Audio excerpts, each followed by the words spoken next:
I may try a test run one of these weeks just to see whether or not there is a significant change in the scores. If I did that, I would probably, and it did go very poorly, I would add an extra drop in there. I'm not going to penalize you for being guinea pigs for me. I appreciate your willingness to serve as test subjects to improve this course for the benefit of future classes. So, for this week's quiz, things you'll want to know. What addictive substance was increasingly finding its way to China in the early 19th century via India? You'll want to know that. Yes, Connor. Oh, no, this is just for your benefit. You may note these things or you may not. You are free to if you so wish. I would note them if it were me. The attitude of the British toward the Qing dynasty. Recall from the lecture on Tuesday, which is now posted on YouTube. Did the British and the other imperial powers want to see the Qing Empire destroyed, or did they want to see the Qing Empire largely maintained in place?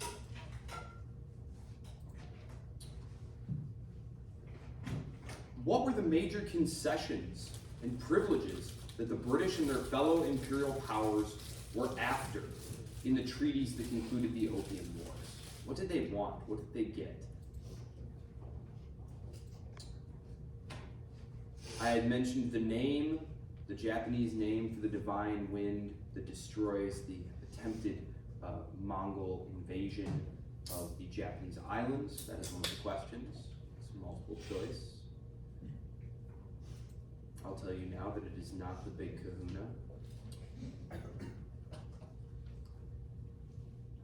I mentioned 3 periods of Japanese history. These were the period of rule by the emperor, the shogunate, and then the Meiji Restoration period. You'll want to make sure that you have those straight because there are 2 questions regarding that.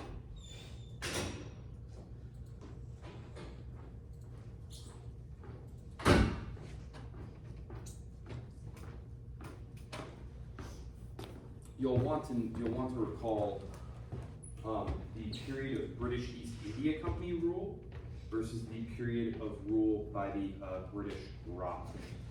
I had said that British rule in India was divided into 2 periods. So please recall that. And then this goes all the way back to lecture, I believe, 2 or 3. This Central Asian group of warriors set up an empire that ruled much of the northern part of what we call India, beginning in the early 16th century. So, and their name is associated with Mon. In fact, Persian. So, that is what you shall want to know for your quiz. Remember, you get 3 attempts. Only the final attempt will count. I was instructed to set it up that way. Fernando, yes. Dogs or cats, Fernando? Dogs. Dogs. Yeah. And I'm sorry, please remind me. Eli. Dogs or cats? Dogs. Dogs. Dogs got some extra help there at the end. Eli. Okay. I want to make sure that everyone gets their credit for being here. All right. Okay. So.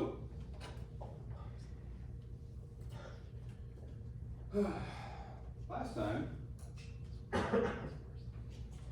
were speaking about China, India, and Japan, essentially catching up some story arcs that we had been building up in the early parts of our lectures, the first several lectures, because Aloso and Williford, in your chapter for this week,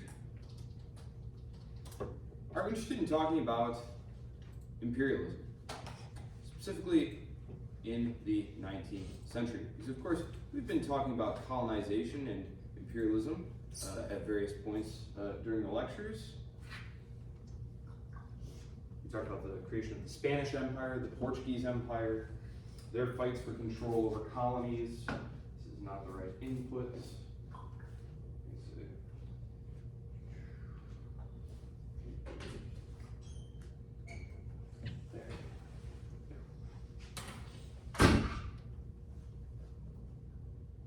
And I'm actually going to pull something up here because there's a similar theme in a John Goss painting called American Progress. You see this in a lot of imperial propaganda.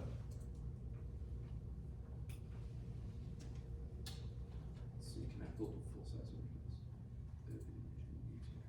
Good, nice big picture. Yes, this is called American Progress. And as you can see, this right here, this is Britannica, Lady Britannica, bringing with her civilization, is what the banner says. And who's coming? It's industrial workers, farm workers, and soldiers, right?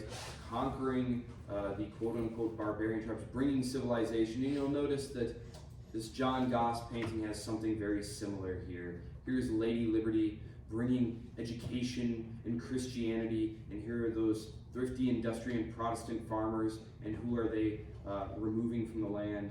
So as you can see, even though Americans don't like to think of themselves as imperialists, there is a lot of continuity there, especially in the art and literature. It's becoming more and more common to speak of the United States as being an imperial power. Immerwald wrote a great book a couple of years ago, a popular book, one more accessible to the general public, called How to Hide an Empire. I would recommend it. It's a very readable and accessible book. I gave it to my oldest son recently. So, I had said that we want to separate out, and Alyssa and Williford do make this distinction to some extent, the idea of colonialism versus imperialism. Colonialism involves the process of going and literally settling your own people in these places, right? When the British came to North America, they were settling down, they were establishing farms, they were getting married, they were having kids, spreading their numbers, expanding out into new territories. When the Spanish and Portuguese were in Latin America, they were setting up their great latifundia, their great estates and plantations, and doing something similar. Empire in places like India, however, is going to be very different. You're never going to have large numbers of Britishers going and settling there and starting families and setting up farms and stuff. That's not what's going on. The Britishers who are in India are there as imperial administrators. What are they doing? They are managing, oh sorry, I picked the wrong one. There we go. They are there managing the extraction of resources on behalf of the imperial center, which I'm often going to refer to as the metropole. The metropole just means the imperial center. The imperial center in this case we're talking about is London. Because the undisputed preeminent imperial power of the 19th century is Great Britain, is England, jolly old England.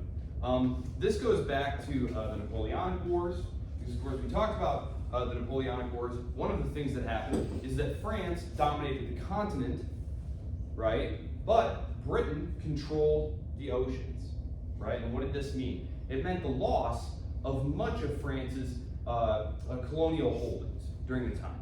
And when the war is finished, when the Napoleonic Wars are finished, Great Britain does give some of these possessions back, but Great Britain is very careful to not give back anything too important, right? Especially in terms of strategic location. They give them back a couple of colonies that are fairly wealthy, that are money makers, to try and help the French crown get back on its feet, maintain a revenue. Remember, they wanted the French to be able to play their part as a balancing power on the continent against the power of the Austrians and the Russians and the Spanish, etc. But they didn't actually want them to be, powerful and competing with them for external markets around the world. And so the British are going to inherit this great advantage, this great maritime advantage, which they had had since really the middle of the prior century, following the 7 Years' War, when they drive the French almost entirely out of India. Britain is going to maintain this position, and Britain also, of course, has at this point a tremendous advantage in industrialization, which we talked about, I believe, at the end of last week. The tremendous advantage in industrialization that England had. And so England is going to embrace a policy of free trade. This is the great period of British free trade. The British embraced free trade at this period because they have every reason to do so. People like Adam Smith, Ricardo, John Stuart Mill, they're going to argue that government intervention is not only unnecessary, but it's counterproductive, and that if we simply have no tariffs, no trade barriers of any kind, British manufacturers will be able to permeate the world over, and raw materials will be able to flood into England, and the standard of living will rise here, the standard of living will rise there. For example, taking raw goods from India, shipping them back to Great Britain, because of the advent of things like steam power and industrialization and large factories, clothes will be able to be purchased back in India from fibers that originally came from India, cheaper and of better quality from the Lancaster textile factories. This is going to start changing in the 1870s. Several things are going to happen. Number one is the unification of Germany. This is something that Aloso and Williford are going to touch on, which we are going to spend the latter half of our lecture touching on, so I'm not going to get into it too much. But essentially, just big picture here, the German states are all going to be unified, except for Austria. Austria is going to be excluded on purpose. Don't get too far out of myself. But basically, Germany, just picture Germany. Now we have Germany. I'll explain how we got Germany, but now we have Germany, and it's exceedingly powerful. It's a huge industrial power, and it's going to seriously start cutting into British industrial advantage. In fact, in the same way that you now have Americans who panic about made in China, which that's been going on for some time, you had actual books appearing in England in the 1890s. One of them is actually called Made in Germany, right? You go to your local shop in England and you pick something up and it's made in Germany, increasingly, and this is going to cause a great deal of discomfort in England. Also, the United States. The United States is unified under Washington's control in the 1860s as well. The Civil War isn't maybe thought of that in that manner, but it was really the triumph of the federal government over that of the states. There is a serious reorganization of relationships between the states and the federal government. There's actually a book by a historian by the name of Eric Foner, who's one of the most preeminent living Civil War historians, who wrote a book several years ago about the new Constitution that followed the Civil War, in which there's no longer a question of whether or not it's a United States in the plural, the United States, it was thought of in the plural. It's now the United States in the singular, and Washington, D.C. is preeminent. Washington, D.C. is going to quickly begin to project its power abroad. It's going to spread its industrial capacity far and wide. The Great Plains are going to start being traversed by railroad tracks. All that food and manufacturing power is going to be generated. And the United States is going to start becoming a major world player by the turn of the century. It's kind of difficult not to read history backwards and see the United States has always been overwhelmingly powerful. It really wasn't. The United States in the mid-19th century was considered a non-entity, really, in terms of geopolitical affairs. So that's going to change. And so as Britain's relative position, begins to be eroded by competitors, they're going to start setting up barriers. So now, instead of anyone who wants to be able to go in and buy materials and ship goods, they're going to set up closed imperial systems, where the purpose of India is to be a captive market for British goods. German goods are not going to be allowed to enter into India. And that if the Germans want to buy raw materials from India, there's going to be an additional tax involved. If they want to send goods into England, there's going to be a tariff involved. The United States is involved in a trade war right now with China. And you might hear trade war, and that's just kind of an abstract term. What that means is raising taxes, tax walls on goods that are coming into the country. The Trump administration has said they might be willing to slap a 60% tariff on things coming from China. That would mean putting a 60% tax on something. So tariff is just another word for tax. Most of it's paid by consumers. It generally winds up raising the price of goods across the economy, because what it does is it increases the market power of firms within the country. But anyway. That is what happens. So there's going to be a scramble for colonies. And this is one of the factors that leads to the First World War, which we're going to talk about. It is not the overwhelming factor that leads to the First World War. There are a lot of different causes of the First World War. Unlike the Second World War, which I feel like is more popular both to study and to talk about, because it seems very monocausal. Understanding why the Second World War happened is not very difficult to understand, right? If you understand Hitler Germany, and you understand, revanchism, like you understand why the Second World War happened. The First World War is much more complicated than that, because you have all of these things like treaties and alliances and arms buildups and nationalism and imperialism. You have all these different things that are combining in a way where the situation kind of just gets out of control of the governments involved, and they find themselves going to war, even though none of them really want to.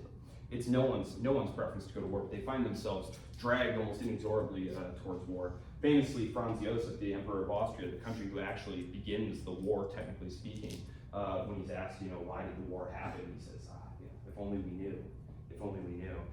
Which that line always really struck John F. Kennedy. There's a book by an American historian called Barbara Tuchman called Guns of August, which he insisted that all of his cabinet advisors read, because he said we can never allow ourselves to get in a situation like that again, where things just kind of escape the control of governments. And we get dragged into a war like that. So, essentially, what we have happening here is a gradually open, globalized system of commerce is going to slowly become walled off. And you're going to need to secure an empire for yourself, both as a way to ensure access to raw materials, things like rubber, things like coal, iron, cotton, food, all of these things. This is what they are scrambling to secure. You also want a captive market that you can then go back and sell the industrial goods. Because remember, industrial capacity is starting to become very much related to your survivability as a state. If you do not have the ability to produce large-scale volumes of industrial goods, like firearms, for example, you are not going to be able to defend yourself, and your country is going to be subordinated to others.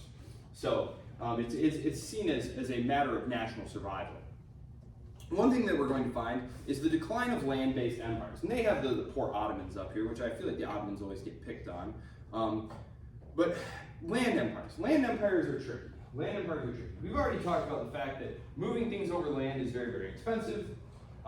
We've talked about the fact that it's very, very hard to project power over distance on land.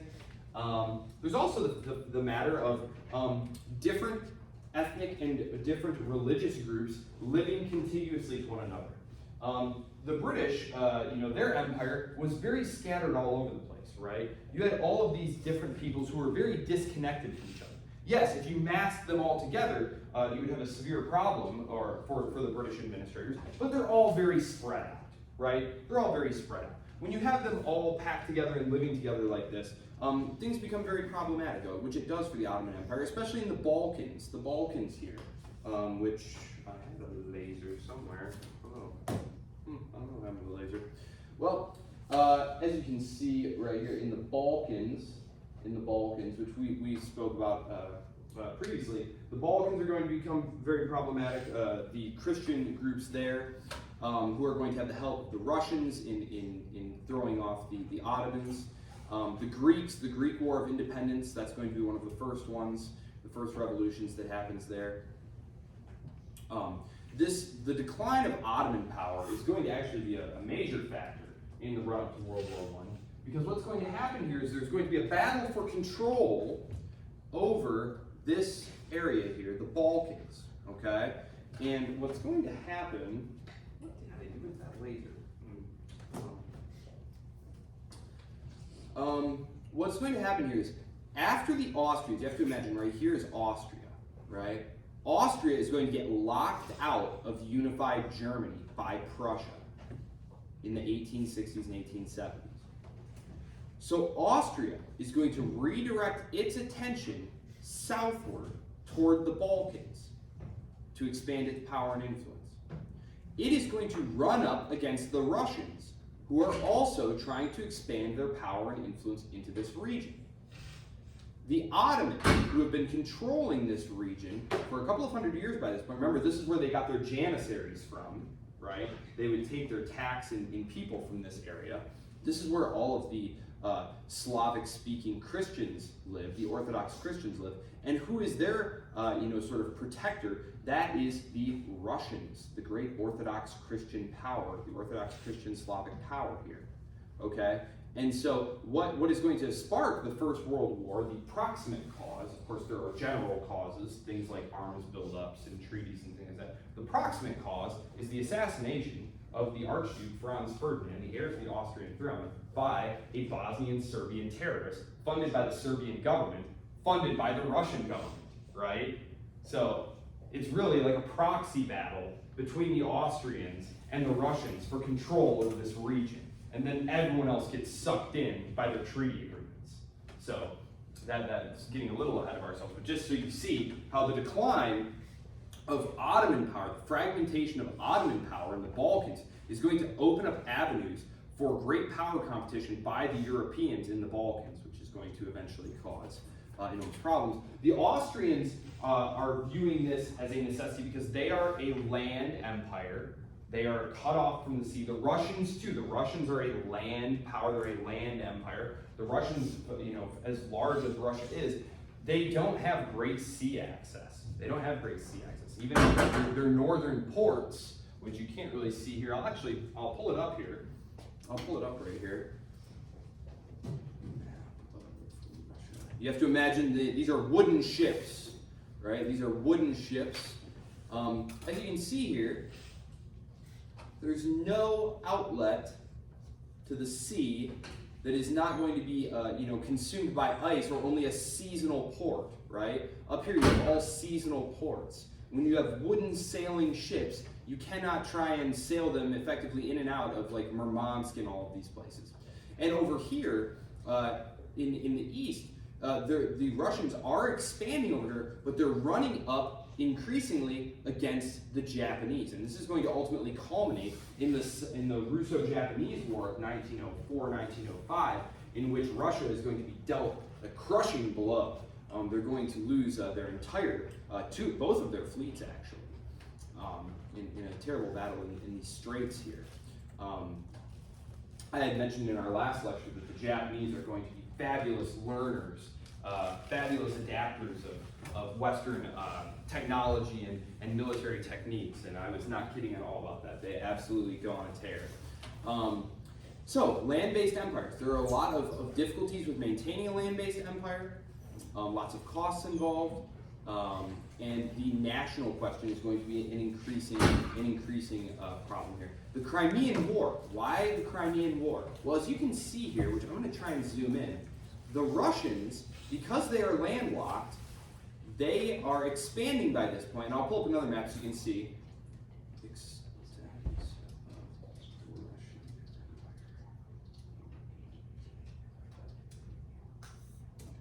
Show you here.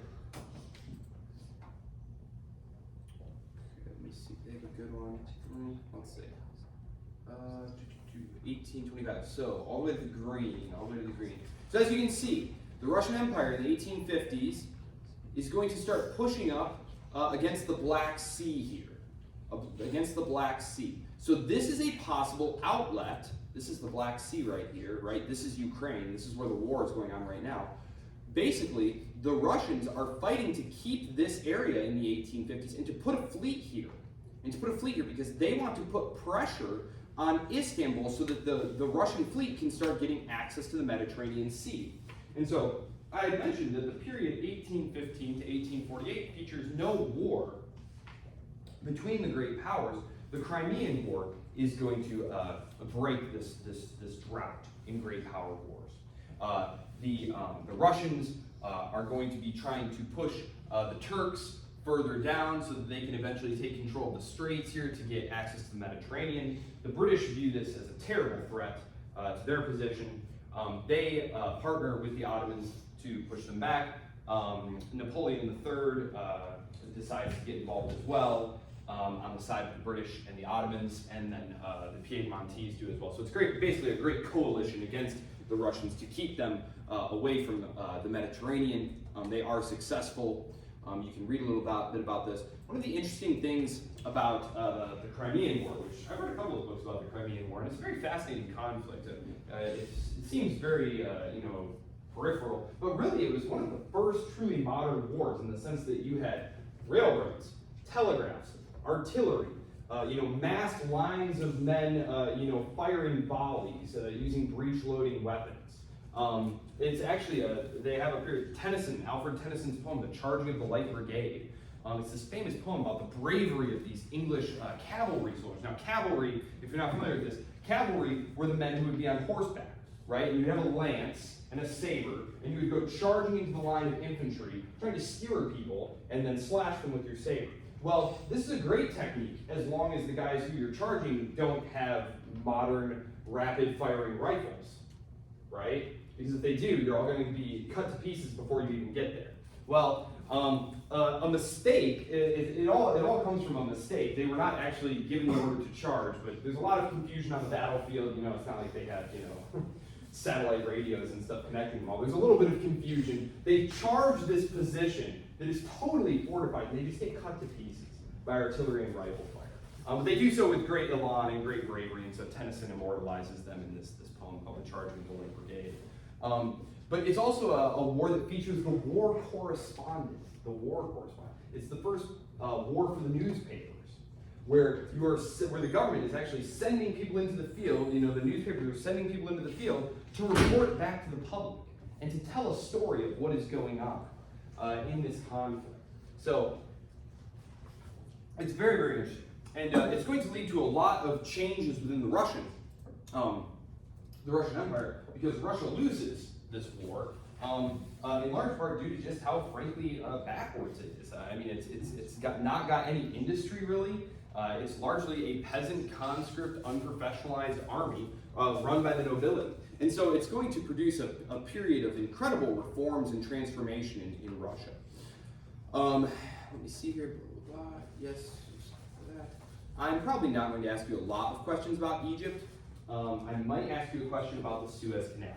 The Suez Canal, this was a project undertaken by the French, who recognized the tremendous advantage to be gained by cutting an access point that could connect the Indian Ocean with the Mediterranean, and you could get better access, quicker access to China, to India. The British are actually going to then come in and take it from the French. The French pay for it, build it, and then the British show up and basically pirate it away from them. They're going to fight over it right up until about the turn of the century, when the French decide that they would prefer to have Britain's help fighting Germany, and so they basically just settled all colonial disputes on British terms, including ceding official control of that to the British, the Suez Canal there. And of course the British will lose control of the Suez Canal. Finally, in the 1950s, they will wage a military campaign to try and take it back. This is called the Suez Crisis. We come very close to nuclear war because the Russians and the Americans both get involved. That's getting way ahead of ourselves there, but just so you know, that's what happens there. Yes. The idea of nationalism. Yes. So, the Greek Revolution against the Ottomans, this takes place in the 1820s. But this idea of national independence, the right of peoples to govern themselves, this was an idea that, really we can trace it back to, some of the ideology that motivated the English Revolution, the English Civil Wars back in the mid-17th century. But really, we talked about it in the context of the French Revolution, the idea that sovereignty comes up from the people. That sovereignty comes up from the people. Well, how can the people's will be expressed organically, naturally, in the best way if they're ruled by a foreign government, if they're ruled by foreigners, essentially? And so this is one of the reasons that the Greek cause gained so much strength, throwing off Ottoman rule. The Austrian Habsburgs are going to be increasingly handicapped, increasingly immobilized by their troublesome nationalities. And I believe actually Oloso and Willeford have a great graphic here. In fact, I'm positive they do. I'm recalling it now. I'm going to skip ahead just a little bit. Yes! Here we go. This picture right here. I don't know. Can I zoom in on that? I don't know. I'm not sure. This right here. This map right here. I'm not sure if you can read that. Probably not. If you pull open your book, you will be able to see it perfectly. This right here is an ethnographic map of the Austrian Empire. And as you can see, like most empires, it has a ruling class and then a bunch of subjugated minorities. Well, in the case of the Austrian Empire, as you can see, the actual German Austrians, which are in red there, are grossly outnumbered by all the other ethnicities. And as you might also notice, the ethnicities who they are holding down and extracting resources from are concentrated close together. They're not all mixed up and separated. They're all very closely packed together, right? And these are the Hungarians, the Slovenes, the Croats, the Bohemians. So it's fairly easy to see where all the successor states are going to come from at the end of World War I. At the end of World War I, what's going to happen to the Austro-Hungarian Empire? It's going to be broken up into a bunch of successor states at the at the conferences at Versailles. And what are they going to create? They're going to create Slovenia, Croatia, Czechoslovakia, the Kingdom of Yugoslavia, right? And this is all motivated by this idea of national sovereignty that no European people, anyway, because of course they're not actually interested in freeing colonial people. This is the Japanese, actually, who are part of the victorious coalition of powers at the end of World War I, will introduce a resolution. We'll introduce a resolution saying that there should be strict racial equality among the nations. And the European powers are like, who on earth invited these guys? What the heck? That's craziness. They don't want to do that, right? They want to keep their empires intact.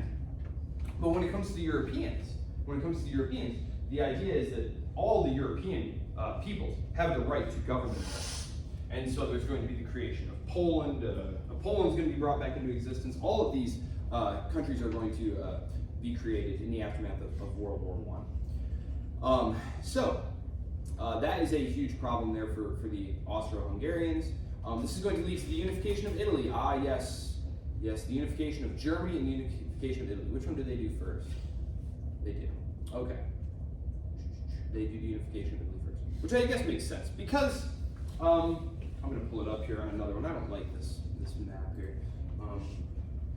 Austrian possessions. Italy.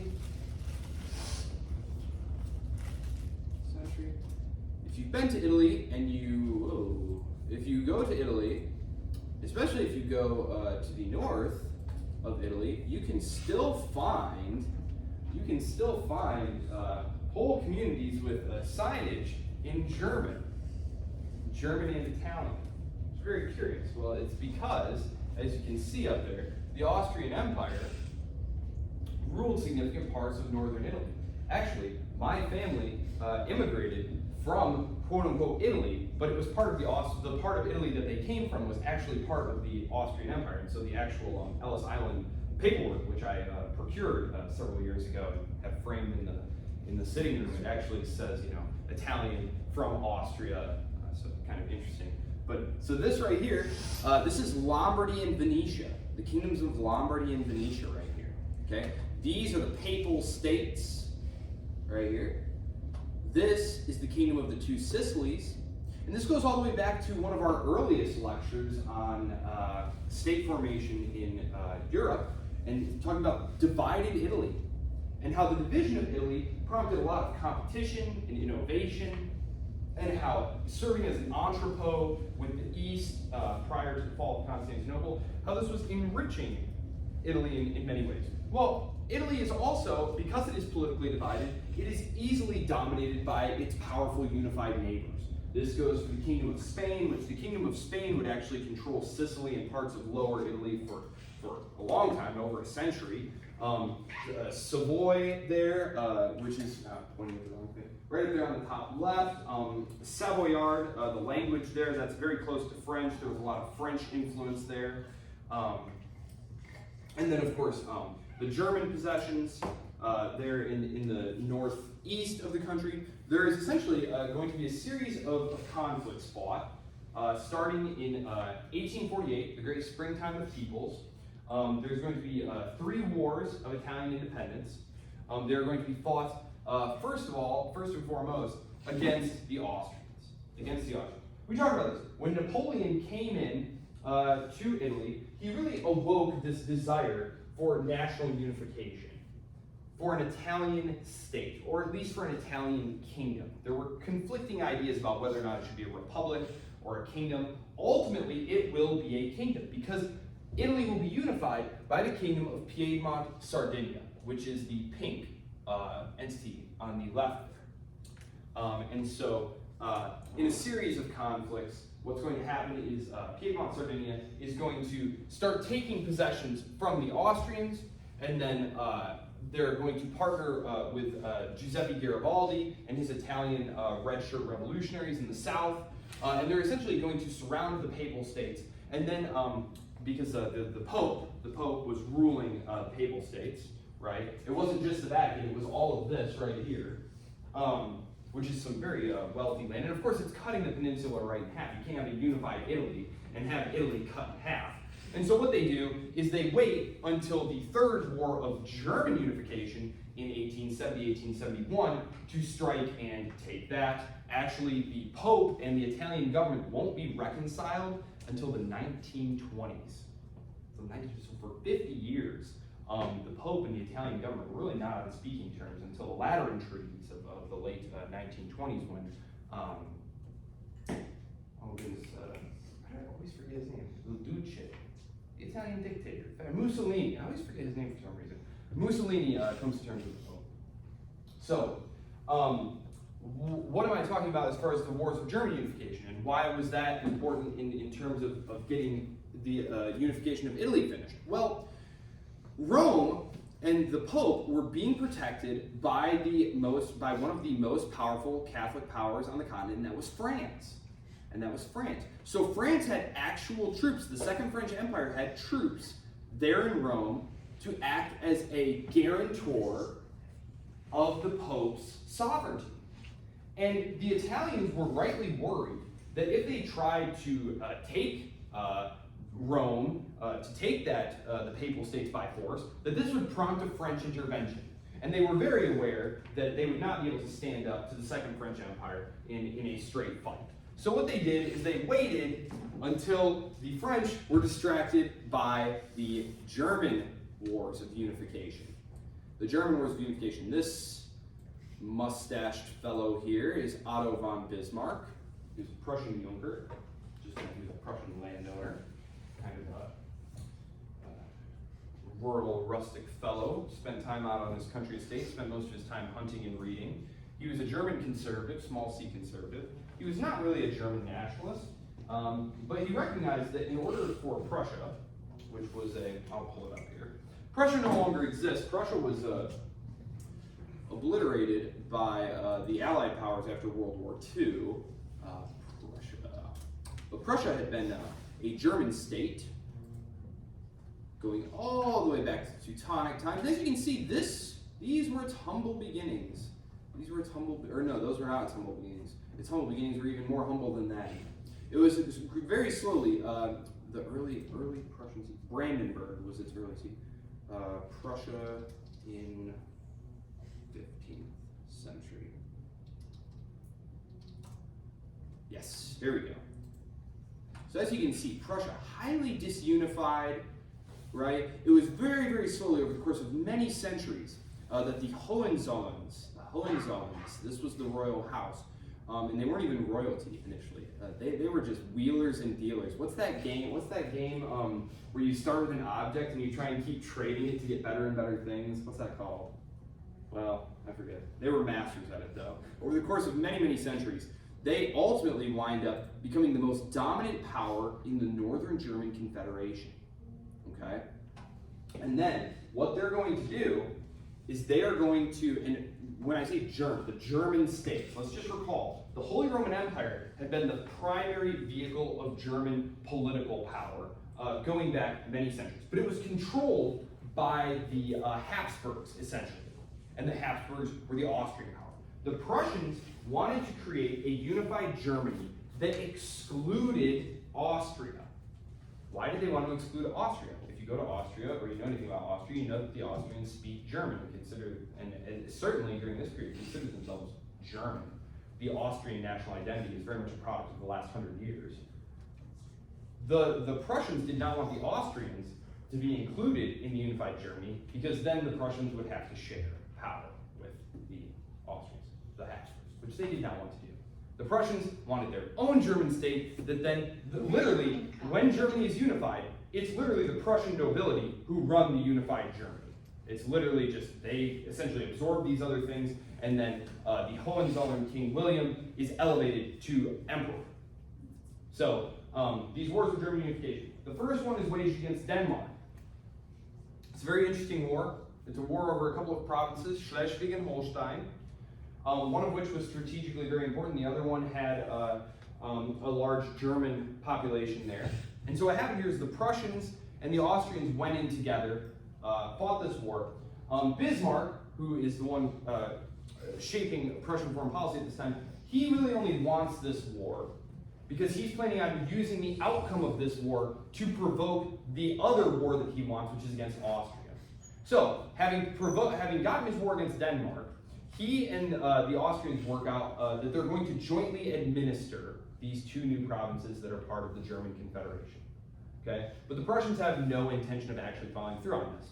And they very quickly shut the Austrians out. The Austrians say, oh, you better not, or it's going to be a fight. And the Prussians go, good, that's exactly what we were hoping for. And then they go crush the Austrians in a second war. And the settlement of that war, after the Battle of Königgrätz, is going to be that the Austrians are excluded from what is increasingly looking like what's going to be unified Germany. You have to bear in mind this all happens in 5 years. This happens in the years 1864-65 to 1870-71. So these wars all happen very quickly. They last only weeks. These are true lightning wars. Prussia was organized to fight wars. And if you look at its geographical situation, it has no natural boundaries, right? It is surrounded on all sides by other powers. So Prussia's great advantage was that it was a state organized around the fighting of military conflicts. Okay, they were the only ones who had, for example, a standing general staff. Everyone else just kind of had, your nobility or officer corps would kind of get together, and start planning once the war happened. The Germans had an actual war staff who were permanently on the job, if you will, constantly planning wars. Kind of like what we have now with the Pentagon, right? Like in the Pentagon, someone's job is planning wars all the time. That's what's going on in Prussia. They have an actual general staff. And actually, in the aftermath of World War I, one of the things the Allies are going to demand as part of the peace settlement is the abolition of the German general staff. Because they thought, it's not good to have guys just sitting around planning wars all day. It seems like it makes war more likely. So, the wars, I'll actually bring up a little timeline here, because I don't know that Alosa and Williford have a timeline actually in here. No, they don't. I'm going to bring up a little timeline, just so you can kind of see them. Timeline of the wars of German unification.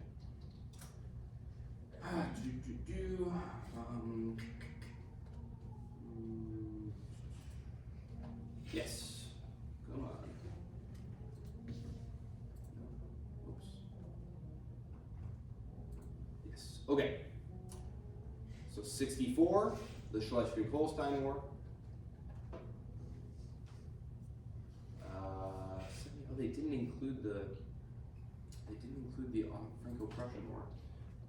I don't know why they didn't do that. Interesting. Well, one reason that they emphasize this War of German Unification in your text is because unified Germany is going to defeat France. So what's going to happen? The final War of German Unification. So you have the first War of German Unification against Denmark, which is really just to provoke a war with Austria. Which they do, the Austro-Prussian War, which is actually, the Austro-Prussian War, it's hard to go into these things in such a short amount of time. What happens here is the Prussians go to the Italians, who haven't quite finished unifying Italy yet. They still haven't gotten to add the kingdom of Lombardy and Venetia, which we had up here. Do I still have Lombardy and Venetia?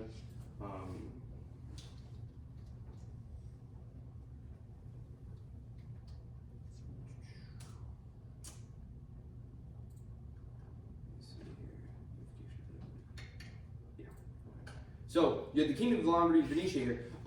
The kingdom of Piedmont, Sardinia had started to absorb these surrounding kingdoms, But what happens here is the Prussians say, listen, we're going to make a move against the Austrians. And when we do that, we want you to go ahead and attack Lombardy and Venetia. It will divert forces, Austrian forces to the south, away from us, where we are fighting. And the Austrian forces will be divided. We'll win our war in the north. You'll win your war in the south. You'll get a unified northern Italian state there. You'll get Lombardy and Venetia, which Lombardy and Venetia is actually super important for the Austro-Hungarian Empire because it's one of the wealthiest parts of the empire. The kingdoms of Lombardy and Venetia were incredibly important, even though they only constituted a small proportion of the actual population and territorial extent. It contributed something like 40% of tax revenue. So if you think about losing 40% of your tax revenue, that's extremely damaging, right? That's an extremely damaging thing to have happen to you. And that is exactly what happened. And it's one of the several reasons that the Austrians, in the aftermath of these horrible losses, they lose northern Italy, they get shut out of Germany, the unified Germany. They have to elevate the Hungarians. They create the dual monarchy. The dual monarchy. That's why when World War I comes around, we hear about the Austro-Hungarian Empire. Because essentially, the Austrians, if you remember, during the revolutions of 1848, they had to call in the Russians to help put down the Hungarian uprising. Well, after the Austrians start trying to move into the Balkans and start competing with Russia over influence there, especially after the Austrians refused to help the Russians out during the Crimean War, the Russians are no longer going to help help suppress the Hungarians. So the Austrians are essentially faced with no other choice other than to simply elevate the Hungarians to an equal monarchy. And this is also going to cause problems in the run-up to war and be a huge factor in the run-up to World War I. Because whereas Austria, the Habsburg policy had been to allow cultural autonomy within the empire as a way of trying to keep the peace, the Hungarian policy out of Budapest was Magyarization. This was, if you live in the territory of Hungary, then you must be a Hungarian. That means you must speak our language, adopt our cultures. It wasn't like a blood-like national, it wasn't an integralist blood and soil type nationalism, but it was, if you live here, we are going to make you into a Hungarian. And this is going to be extremely unpopular because among the minority populations who live there, right? There are Ruthenians, Ukrainians living there, there are Poles, there are other Slavic peoples living there who do not consider themselves Hungarian. This is going to cause a lot of problems for the empire. So, the unification of Germany is going to attempt to be prevented by the French, because the French realize at the last moment, the French get duped. Bismarck tells the French, listen, we're going to go fight this war with Austria to exclude it from, we're going to unify the North German states, the Protestant North German states, and I know this might seem a little alarming to you because we're getting pretty powerful, but don't worry, we'll support you getting Belgium. So Bismarck essentially tells Napoleon III, don't worry, we'll help you get Belgium. And after the war is over, Bismarck says, Belgium, did I say that? I don't even remember saying that. And so Napoleon is a little miffed at this. And of course, Bismarck is already trying to provoke the French into attacking the newly unified northern Germany because Bismarck would like the southern German Catholic states to join the empire as well. But he knows that they're very reluctant to do so. And that really the only thing that's going to convince them to join under Prussian overlordship is the threat of French occupation under another Napoleon. The occupation of these states by the first Napoleon had been a very negative experience. It had been a very negative experience. As much as the Napoleonic code and different things like that were beneficial, if you were conquered by Napoleon, you were there to feed the army with men, with materiel. You're basically being pumped for cash and soldiers. It was not a great experience. There was a lot of fear and resentment over that, even 50 years later. And so Bismarck ultimately is able to provoke Napoleon III into attacking him. The southern German states flock to the North German banner. They crush the French armies at Sedan and capture the Emperor Napoleon, who is inexplicably trying to lead his troops into battle, trying to act like his uncle, even though he had no military experience whatsoever. He's captured, deposed. The Third French Republic is ushered in. The Third French Republic is a terrible mess. It's like a revolving door of governments. Every couple of months, I swear, every 18 months or so, they have a new government. It's incredible. Something like 39 different governments in like 40 years in the lead up to World War I. It's highly unstable. The unified Germany, it's going to cause problems because now it poses a threat not only to English manufacturing, but also to British naval domination. Because now Germany is in a position to start building a fleet to compete with the British, which they eventually begin doing starting in the late 1890s. The British realized, much too late, that they should probably have been a little bit more active in preventing Germany being unified, because a German fleet, unlike an American fleet, which the Americans are building a fleet as well, but the British aren't that concerned about it. Actually, they signed some agreements with the Americans and with the Japanese to essentially kind of co-police these waters. But the idea of a German fleet is a problem because Germany is right across the English Channel. You could wake up in the morning and the German fleet would be blockading England. It's a huge problem. And so this leads to a naval arms buildup. It leads to the British eventually joining in a coalition against Germany. Germany is feeling increasingly encircled. So it's one of the reasons that World War I ultimately happens. I don't want to get too much more into it than that, other than to say that the unified Germany makes balancing on the continent much more difficult.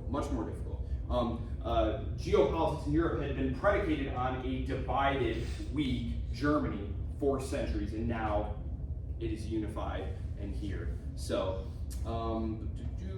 yes, Canada. I don't want to get into Canada. I'm going to talk about the dominions in the context of other developments. Yes. The United States. Let's finish some more. I do want to talk about that. Yes. Okay. So, informal empire. Trade relationships could in some ways substitute for actual imperial control. For example, Latin America is going to pretty much be part of the British sphere of influence right up until the turn of the 20th century. Why? Well, because economically, these governments were highly dependent on London for loans, and they were highly dependent on London for manufactured goods.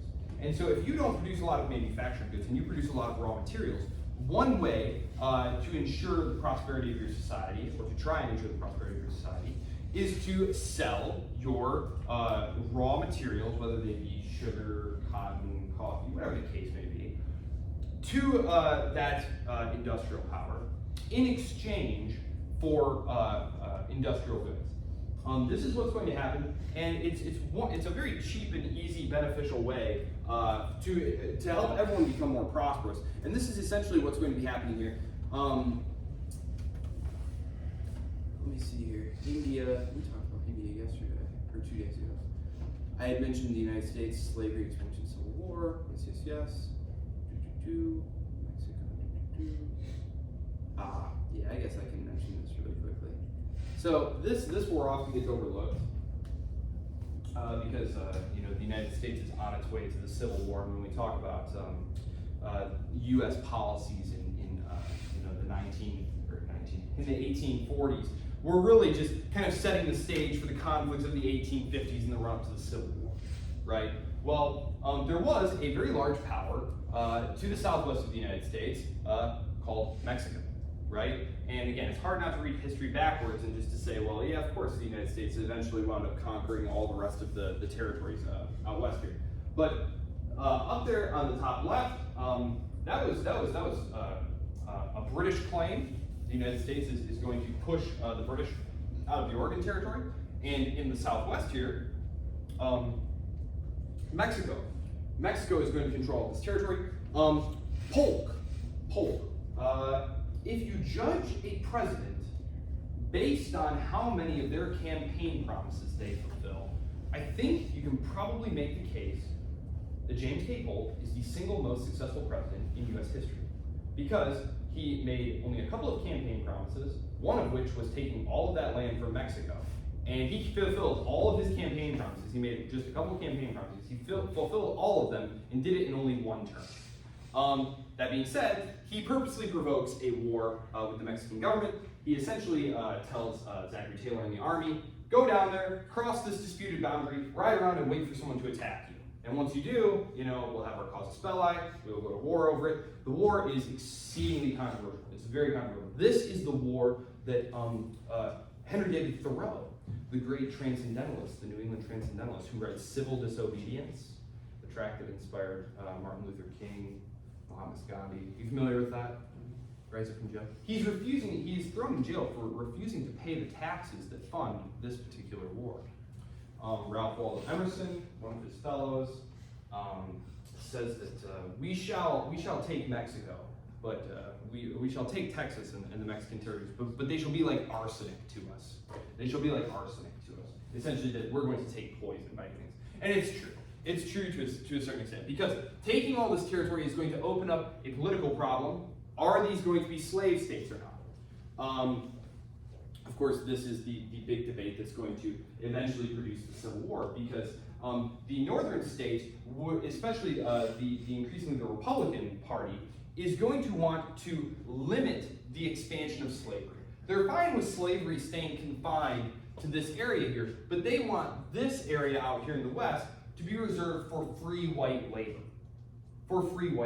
Because northern white labor, which is being hugely expanded by numbers of Irish immigrants. Remember, this is the period of the 1840s. This is when the Great Potato Famine is going on. Millions of Irish are arriving on the shores. It's a period of tremendous war and tumult all over the continent. You have a great deal of Germans. These were the 48ers. They called them the 48ers. They're going to populate the Middle West here. There's just tons of German ancestry. Anyone here have German ancestry? I'm guessing several of you do. Yes, of course. This is the Midwest, so of course. They want land. They don't want to compete with these highly closed off, unequal society, which is really what the antebellum South is. It's much more akin to a European hierarchy. There's not a lot of social mobility. There isn't a lot of industrialization and dynamic job growth and things like that, and opportunity in the American South here. And so the Whigs and then eventually the Republicans are going to try and keep slavery out of these areas, which of course are gained as a result of the Mexican War. Importantly too, this grievance, because of course the Mexican government is not terribly thrilled by this happening, during World War I, what's going to help bring the United States into the war is what's called the Zimmermann Telegram. And the German Imperial government is looking to get some help fighting their war, and they recognize that their submarine warfare activity may well bring the United States into the war. And so they send a cable to the Mexican government saying, hey, listen, we don't want to provoke the United States to get into this war, but if they do get into this war, you should declare war on the United States. And when we make peace after we win, we'll give you back all the land that you lost 60 years ago in that war when the Americans took all your land. So that's just kind of interesting. That reappears later on, not that long after. Again, white man's country. Ethnic exclusion laws begin to be passed during this period. They're largely looking at preventing the immigration of Chinese into the American West. Remember, we had talked about last time. How are things going in China at this point? Things going great? No, right? Things are going terribly. We're in the first several decades of the century of humiliation. There's war and rebellion and famine, and they're arriving in very large numbers on the West Coast. And so they're going to create an Exclusion Act, 1882. There's eventually going to be one targeting the Japanese as well, and this is going to be one of the things that really turn the relationship between the United States and Imperial Japan south in the 20th century.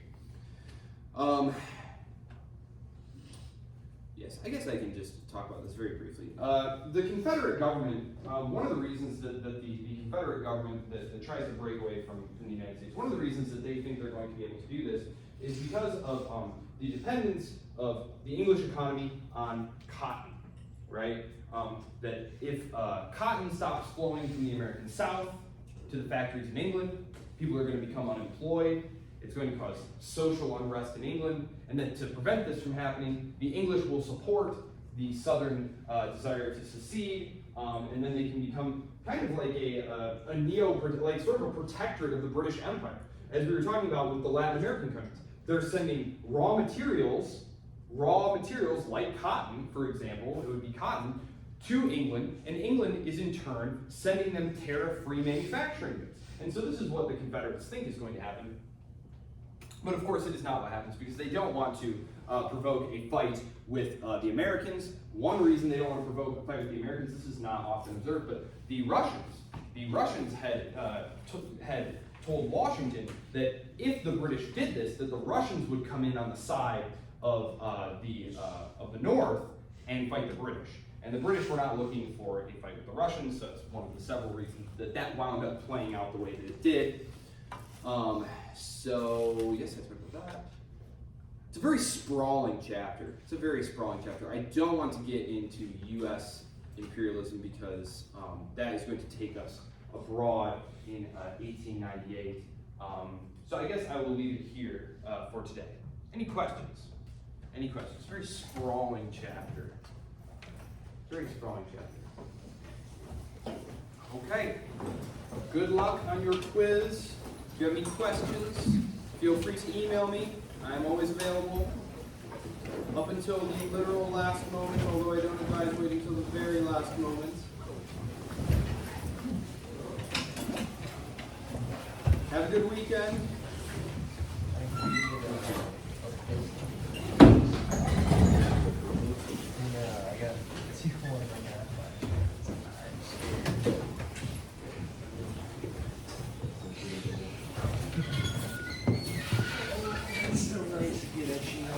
Like during our class, I think you see it.